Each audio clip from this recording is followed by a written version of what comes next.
Hello,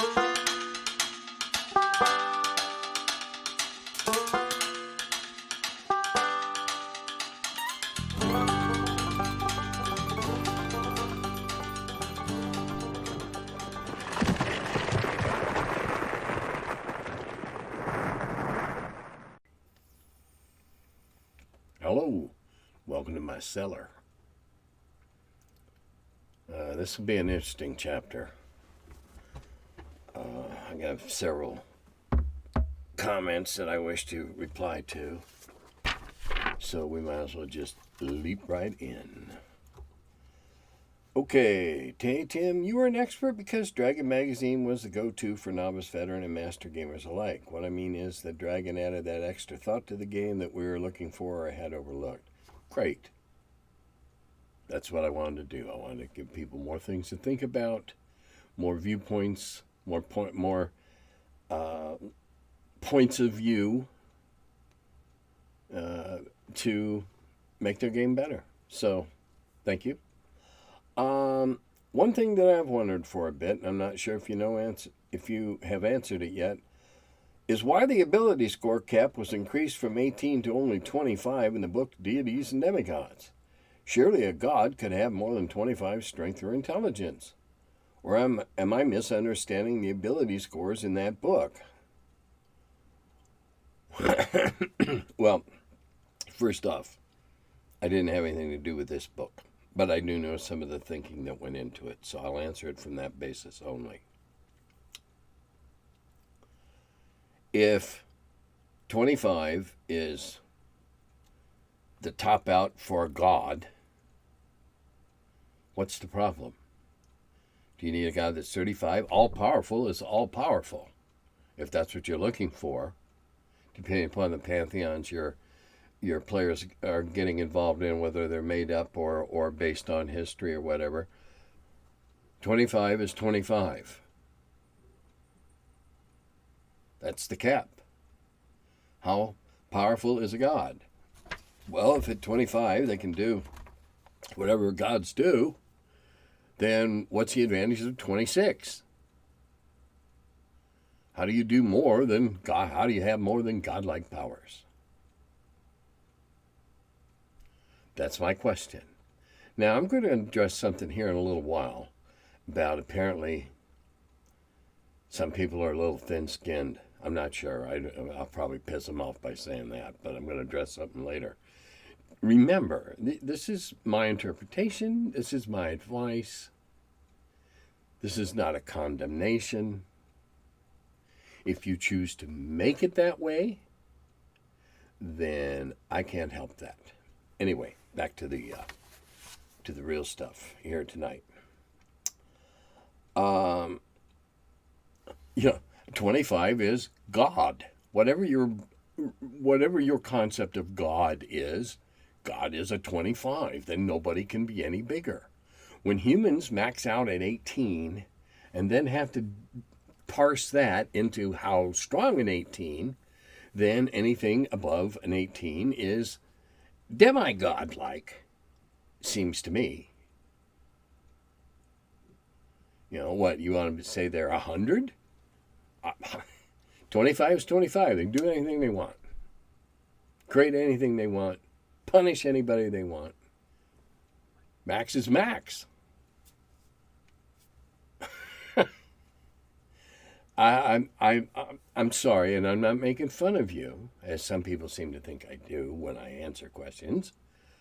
I just don't understand. I personally do not understand the mindset that has to keep having bigger and bigger and bigger and bigger numbers.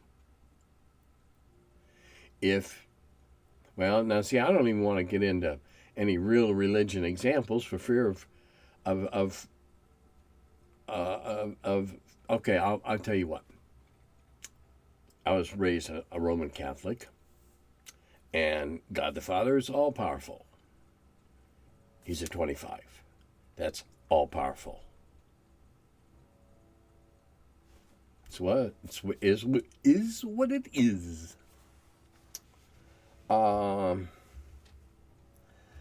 What was the quickest duration of time that you or your players gained a level real time, not game time? I'm asking because years ago my fastest level achieved was a character of the thief class, and it took about 50 days, which were 2 to 4 hours of gameplay each day. So you're saying maybe 200 hours of gameplay. I'm asking because I heard GMs award levels after 3 game sessions, which makes me feel like the whole awarding experience system is broke. By the way, my character survived the old game system where characters' deaths were common.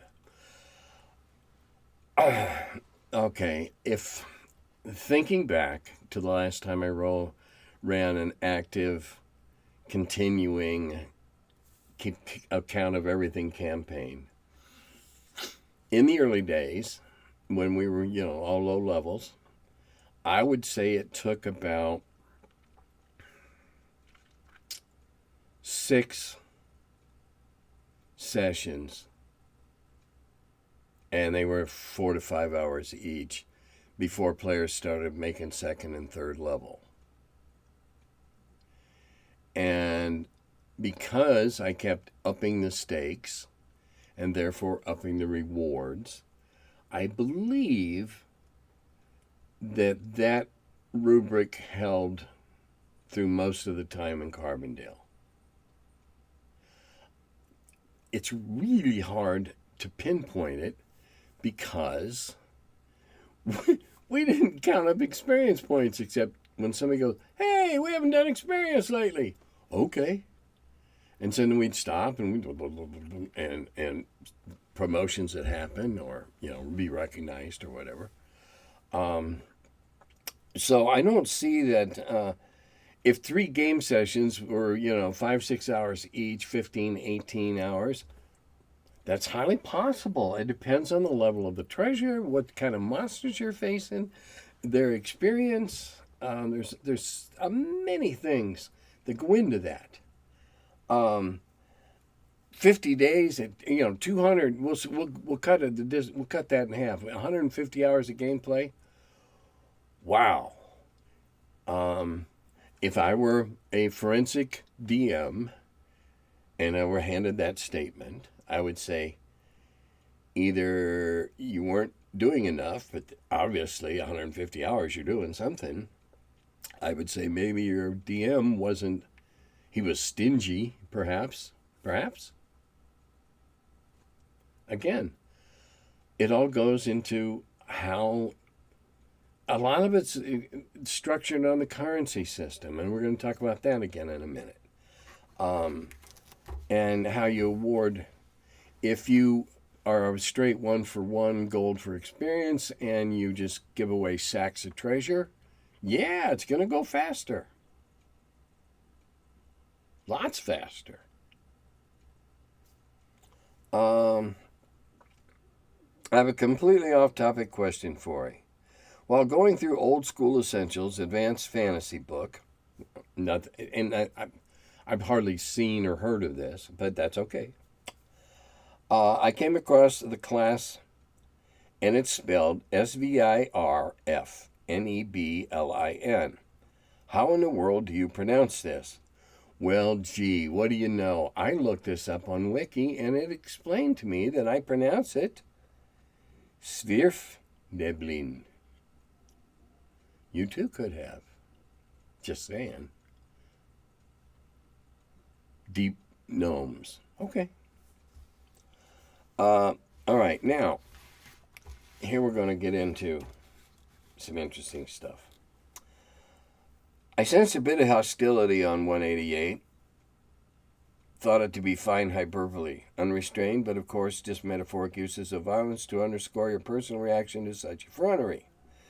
The curmudgeon is going to curmudge. I wonder, though, if it might be prudent to clarify that you mean no serious threat, legally speaking, of course. Okay, for those of you who didn't, can't, or won't make that distinction, no, I'm not likely to see somebody at the next convention and go up and kick them in the cojones for doing something that I thought was silly or offensive, either one.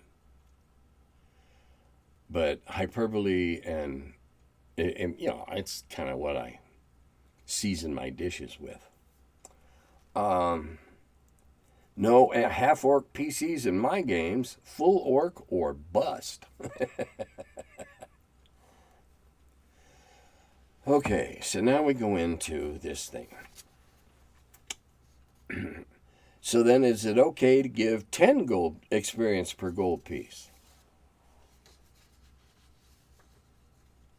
I usually give, here's the second one, I usually give 20 per gold piece. But then again, I use a silver standard in my games, so gold is pretty rare and worth 20 silvers.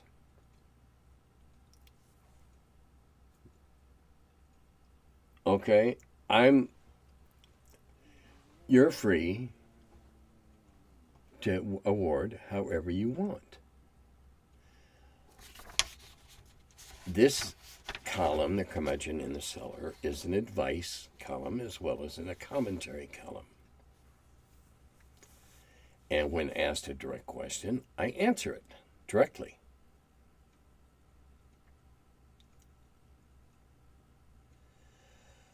In the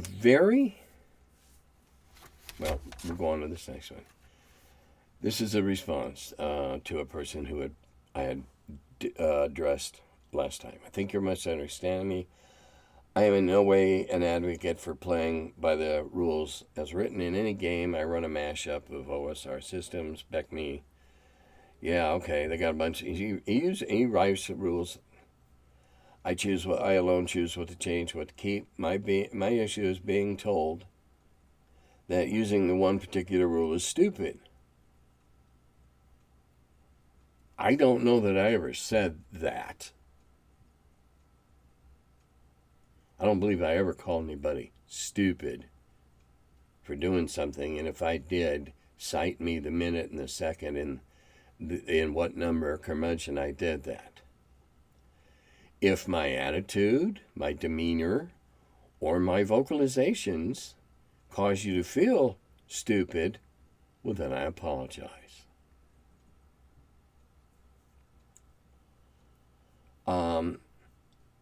I'm not using it because it's there. I'm using it because I like it. Okay. And I'm not alone. It's quite popular in the OSR crowd. It is copied over the best clone games like OSE and LOTF. Was that Flame Princess or whatever that is? Yes, I know I don't have to use anything unless I want, but I'm not going to stop using a rule, which is not my invention, just because Tim keeps telling me I'm stupid for doing so. And I didn't say you were stupid. I don't use that word. Not in that context. I was a school teacher. I learned not to use that word. I can't help it if you're interpreting it that way. It wasn't the way it was intended. And yeah, this is the place where we're going to see a little hostility. I really, really dislike it when people put words in my mouth. Never called anybody stupid for using any rule. If I say I don't understand why somebody would do that, that's not saying they're stupid. Maybe they're so smarter than me, I can't understand why they're doing that. Please, come on. Don't be so thin-skinned.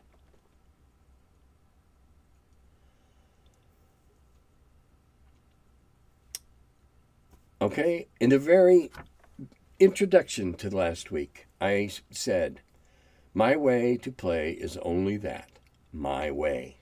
I do not wish to be doctrine man. Read the intros. I homebrewed rules to have the BECME classes be more dynamic, because while dwarves aren't magical in both BECME and A&D, first edition, that doesn't mean a dwarf can't be a thief. A halfling should be allowed to be a thief or fighter as well. After all, as Mr. Cassick said, these rules aren't written in stone.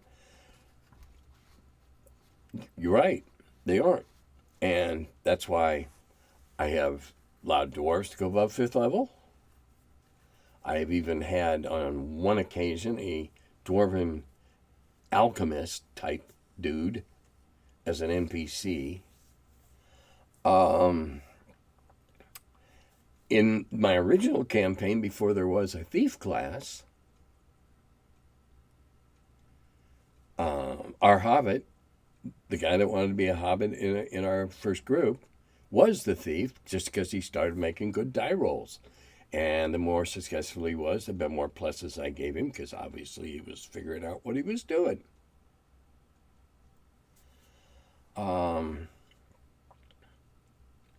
Oh, I'm going to take a quick note on that. It's always been my...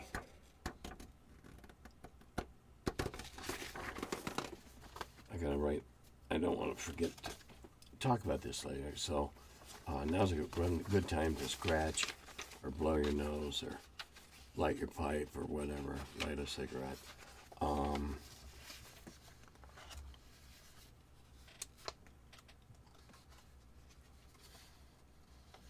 Let's see. I have a piece in here.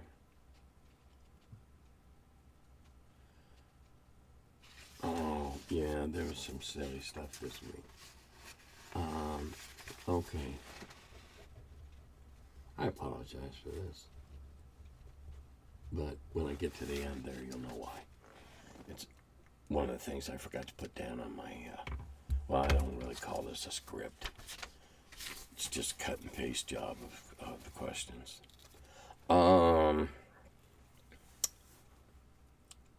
They're out written in stone. Okay, here we go.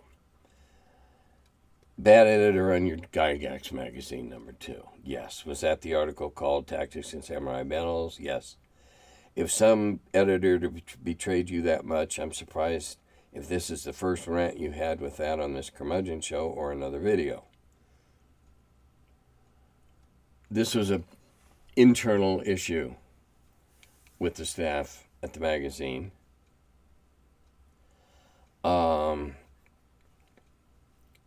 I also don't understand why you didn't altogether just publish your original preferred version article edited by you, yourself, and Tim, along with your retraction and gripe for a long time ago. Well, actually, the article was made available on the website. It was not well publicized, but it was made available on the website.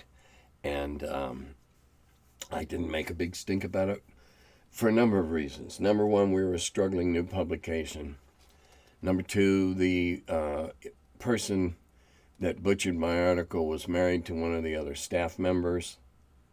So I didn't want to start a lot of hate and discontent over that. I went to Jason, the publisher, and told him how hideously upset I was, and that if I were to continue on the staff of the magazine, there would be some changes regarding who touched my stuff. And it was handled internally. In fact, after that fiasco, anything that I wrote or any writers that I brought to the magazine, I edited. That way I knew that if I talked them into doing a piece for me, we were going to publish the piece they did for us, if we were going to publish it at all. Wasn't any need to beat our linen beat our rugs in public, especially with the widow starting to make noises about trying to get money out of us. That's why. And anyway, we'll now make it available, and in fact, as soon as we have it linked up on Mud Puppy Games website, I'll make it available to everybody else who already has the issue in question. Perceiving you more as a mentor than an expert, I don't claim to speak from the perspective of a typical fan of your show. Given your background as a sort of PR frontline responder to diverse mail to old TSR, some probably quite amusing, yet some quite hurtful and hateful, right on all three counts, and how I first saw you do the New York Times interview, it's on YouTube as Dungeons and Dragons, Satanic Panic, Retro, it's under Retro Report from the New York Times. There's always kind of a sense from me that you are lifelong committed to loyally responding to that role as a good friend of Gary and cohorts. The irony of the topic being fantasy fiction role-playing games includes benevolent agitation and competition to contradict and write counterpoints through the best logic as politely as possible with as many abstract metaphors that I can muster. Well, anyway, I'd rather be a mentor. I don't want to be the expert. If it's a rule I wrote, then I'm the expert. If it's a rule I edited or had something to do with. But the rest of the time, I'm just like, this is the way I like to play games. But see, I also like lots of other games than role-playing games. Why, just this past Wednesday, we played Power Grid Deluxe. And we play Scoville. And we play, Tom's game. I'll think of it in a minute. Don't you love it when you blank on something that you know? Anyhow, I'll think of it. It's Feudality. I was going to say it's his feudal game, Feudality. We play that a lot. And when I can, I play miniatures, though not as often. However, I'll always be tied to role-playing, and that's okay. I think you are taking the rules comment a bit too serious. All right, this is another from last week. I change the rules all the time. All I was trying to say is that I have a basis for my preferences. I actually hand out more XP for role-playing using the Aaron Elston and Frank Mentor rules. Good, because I always thought that. But whatever, my main point is you're saying not to do that does not carry the same weight. Not that it should. I'm sure you're going to misinterpret this and find some tangent to soapbox about. No. Now, you know that's a little snarky remark. Hey, I major in snark, so it's okay.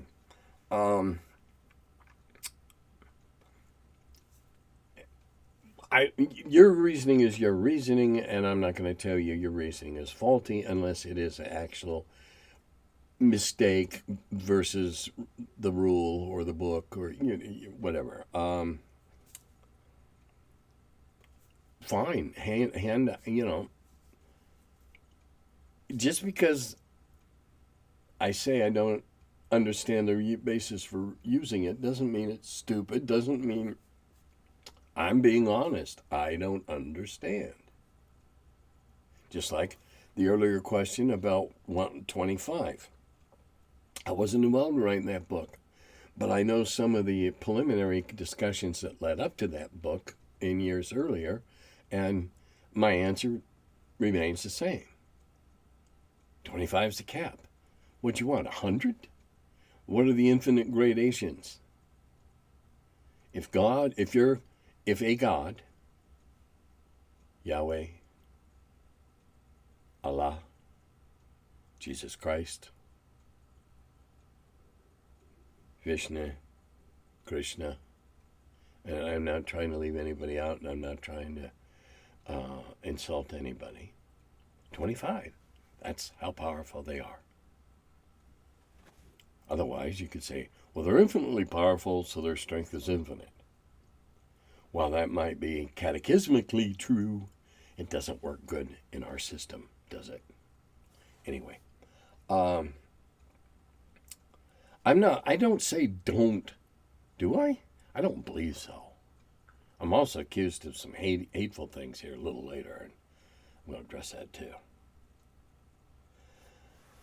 So, let's see, what else do we have here? Okay. So what you're saying is a good Republican is a dead Republican. I don't think I said that. I'm pretty sure I didn't say that. I might have said something about people are responsible for the consequences of their actions. And if they choose to do something foolish or stupid, I'm not going to shed a tear over it or lay awake sleepless at night. If somebody chooses to go out and try to kayak a river with level 6 rapids and they die, well, consequences of their actions. All right, now, all this is about the fact that I believe in masks, and I'd like all the people that watch this to live. Masks aren't political. Masks are about science. You are the problem with America today. That attitude's towards your fellow Americans just because they don't want a Clinton or Biden as POTUS is sick. What has Trump done for which an equal charge can't be leveled at Biden? Doesn't matter. You just strongly implied that you want Americans with a different political affiliation to be dead. And you call yourself a veteran. Well, yeah, goddammit, I am a veteran. I served 4 years in the U.S. Navy, part of it in Vietnam, most of it on the flight deck and under fire a couple of times in country. So, yeah, I qualify. There's no argument there.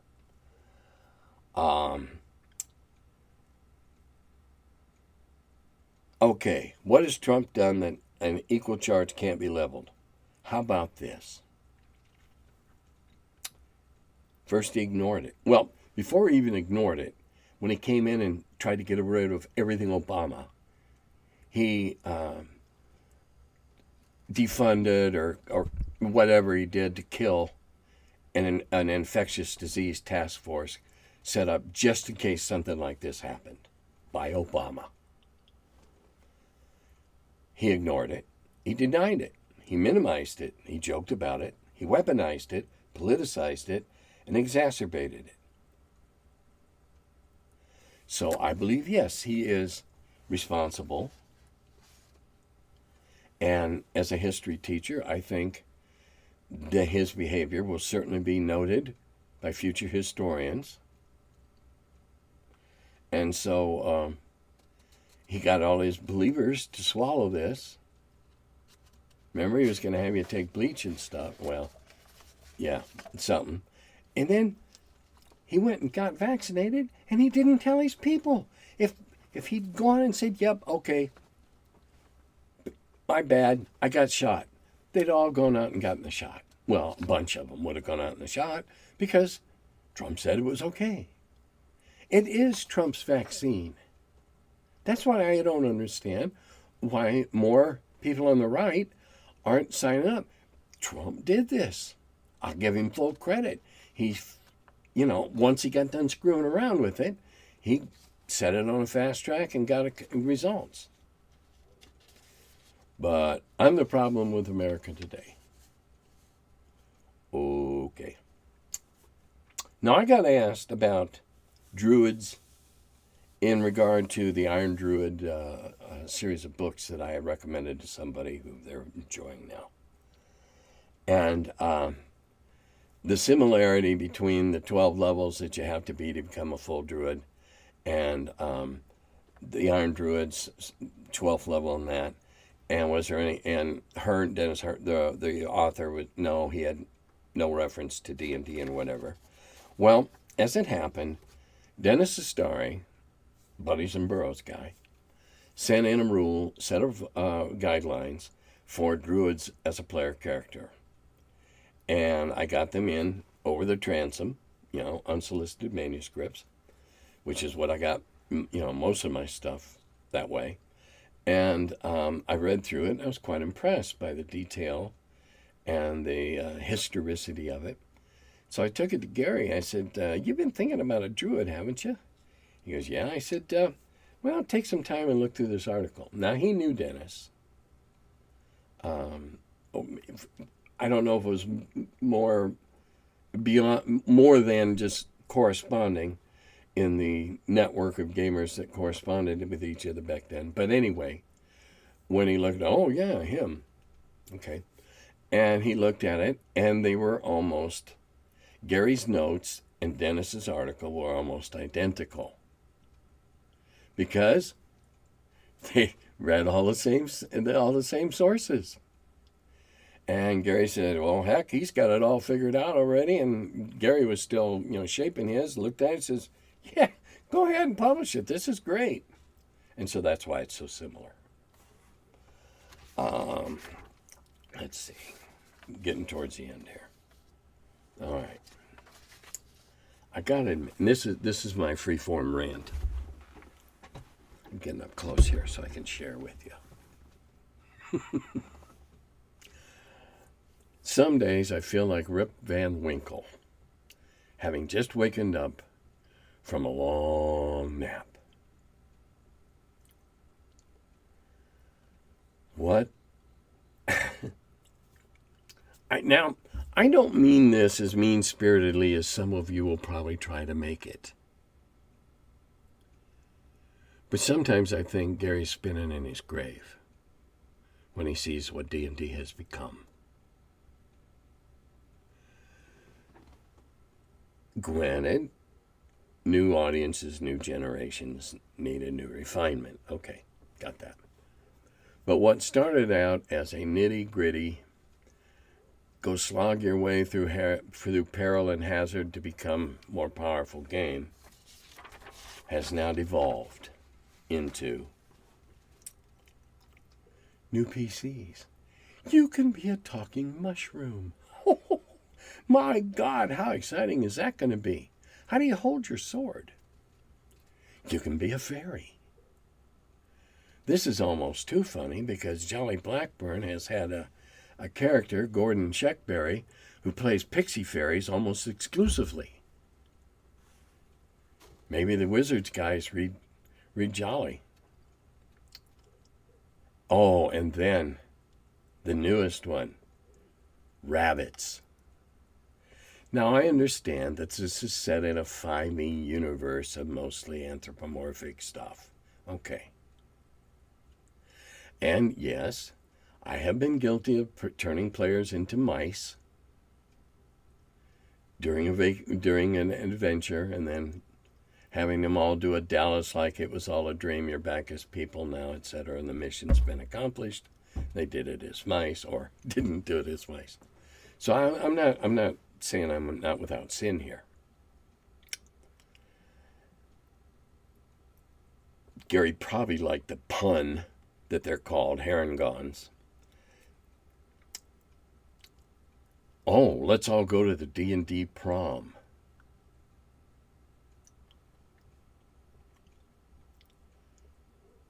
And what I want to know, who was it that decided that orcs were African Americans? This woke thing has just absolutely turned everything ass over tea kettle. I wrote a lot of this crap. And you know what? I never once thought, as I was writing stats for goblins, that they were Latinos.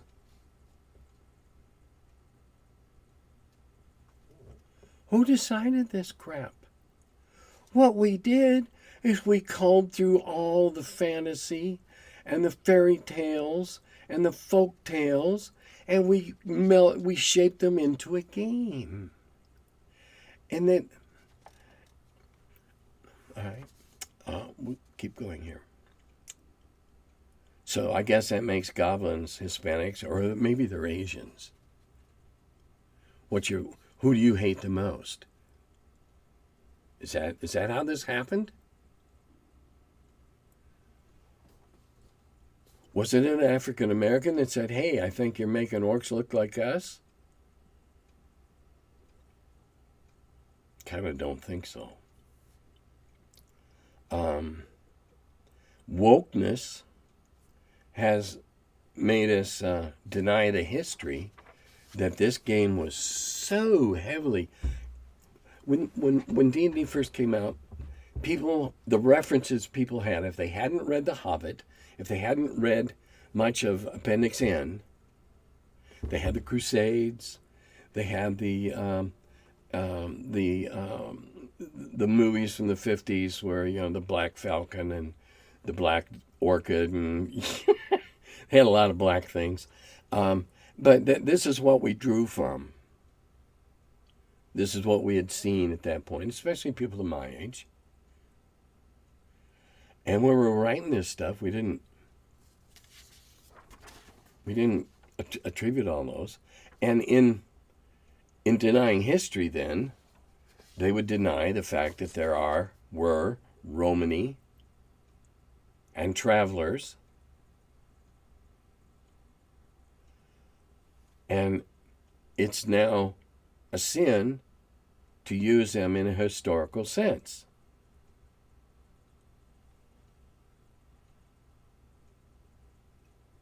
Been awake or been asleep way too long. Oh, and my favorite pet peeve. Probably the least one. We no longer have thieves. We have rogues. Okay.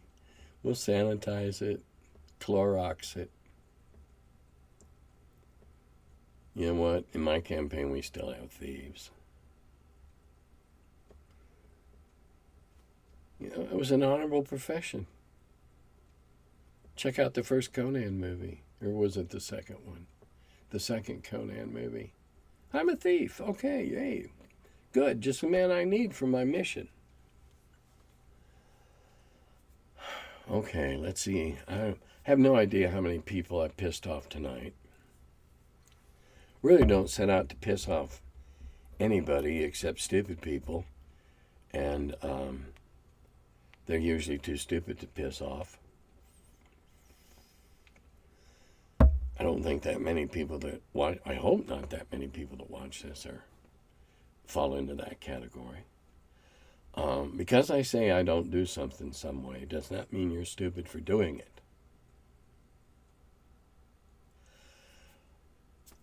Let's go back to this XP for gold. Let's use a real life example. You're in the parking lot of your local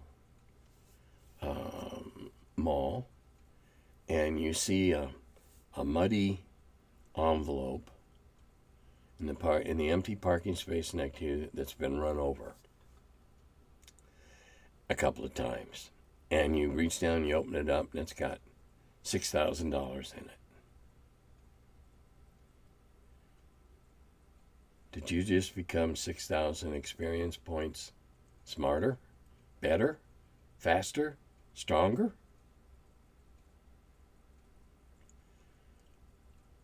Now, if you had gone and worked 10-hour days to make that $6,000, then you would have probably had some experience, learned some things along the way, maybe learned how to do a task you'd never done before or how to do it better. But just finding it might certainly it's going to make your life a little smoother for the next few weeks or as long as the money holds out. But that's kind of what I'm driving at here. Just falling in to a sack of money, a bag of, a big amount of money shouldn't count as much as fighting something to get it, solving puzzles and figuring out where and deciphering clues. That's where I'm coming from. That's all. That's where I'm coming from. And we'll see how many of this pisses off this week. So, having said that, 7 weeks. Anyway, game hole in October. Long time away. Much. Game hole. Looking forward. Have my Vax card. We'll have my dragon masks. And I'll be glad to get back and bump elbows with some of my friends. Hope you do too. This Delta variant is raging. Please be aware of it. I have a pharmacist friend who's very worried about this new Mu variant. So I encourage you to preserve your health so that you can play some more games. Someday maybe with me. Not that that's a big deal, But I always look for new opponents. I love to play with new. I love to play games with strangers. That's why I go to cons. I get to meet new strangers and play games with them every time. That's all I'm advocating. It's not a Republican, Democrat, red, blue thing. It's a science thing. Science. Science says this is the best option you have to stay healthy and not die. I know people who don't vote at all who don't do the vax. I know a few, well, they're probably Democrats who won't get vaxxed. And I know a whole bunch of Republicans that have. So it's no longer a party thing. It's do you follow the best advice? Or do you follow the worst advice? If you're going to do that, take horse dewormer, and while you're there, get yourself spayed or neutered. Dodata Govi.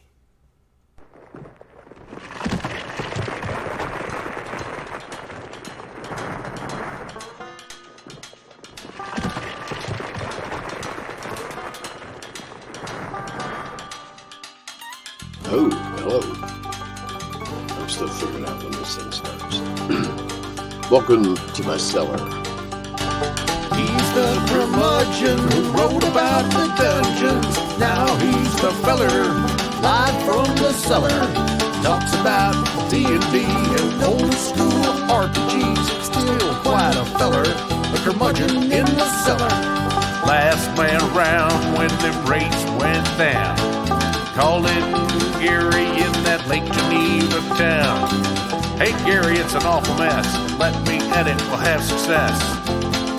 D&D and Dragon Magazine. He's the curmudgeon who wrote about the dungeons. Now he's the feller, live from the cellar. Talks about D&D and old school RPGs, but he's still quite the feller, the curmudgeon in the cellar. Magic missile, it's a mortar shell. Make it hit in the first level spell. Brought psionics to the game to attack that wizard's brain. ESR and fantasy, collection of micro armory. Titan with tramp under a tree, high as could be. He's the curmudgeon who wrote about the dungeons. Now he's the feller, live from the cellar. Talks about D&D and old school RPGs, but he's still quite the feller, the curmudgeon in the cellar. Still quite the feller, the curmudgeon in the cellar. Curmudgeon.